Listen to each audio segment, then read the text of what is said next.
Howdy, Marjorie. Hi, it's nice to meet you, Dakota Blevins. Did you find everything okay? Yeah, actually, it was pretty easy. Oh, good. That's always good. So why don't you start by telling me a little bit about yourself, Mr. McMurtry? So I'm from a little town called Portland, Tennessee. It's just outside of Nashville. So I went and got my undergrad at East Tennessee State University, and I majored in political science and communication studies, and I minored in legal studies. I'm sure double majoring must have been difficult, wasn't it? It was a lot of late nights, but it was very much worth it. Interesting. So, why did you end up choosing those fields that you did?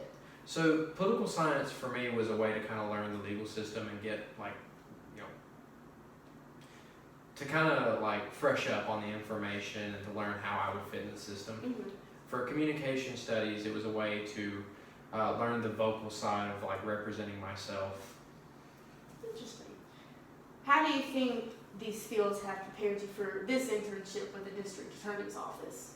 So political science, once again, learning the system, kind of learning how I would fit in with the system and to better be able to do my job. For communication studies, it was better being able to advocate for myself and to learn how to interact with others in a way to best represent myself and the company. Oh, okay. Tell me a time you experienced a conflict in the workplace. So when I was in high school, and even for a summer after I graduated, I worked for a company called Magic Marker Asphalt Sealing and Striping. So it was essentially a road crew, so a lot of long hours and hot days. So tensions were always high, and there was always someone mad at someone. We had a supervisor, and he was very racially prejudiced. And one day we had a tire blowout, and due to no one's own fault, just freak accident. And while we were fixing it, racial slurs were flying. And again, tensions were very high, and in all honesty, one day I just had enough of it. And so an argument ensued, and I actually was at risk of being fired.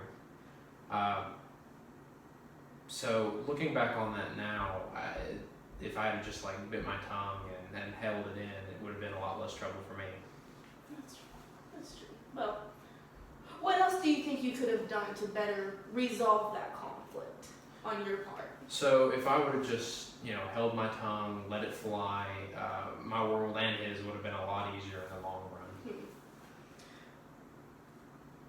Tell me about a time you were under a lot of pressure. How did you handle it? So throughout college, I was the section leader for the trumpet section in the marching bucks. And there was a lot of pressure, number one, from our director, and number two, dealing with the rest of the section when, people didn't necessarily want to be productive or get as much work done as we could do.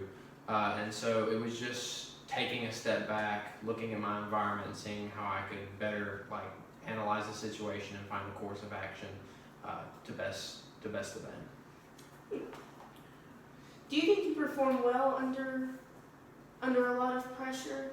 I do. I think I perform fairly well under a lot of pressure. Like I said, just being able to take a deep breath, take a step back, look at your situation, and learn how to handle it best.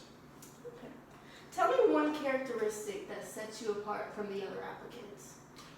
So I definitely love my love for efficiency. I'm really not a fan of lazy people and laziness in a work environment.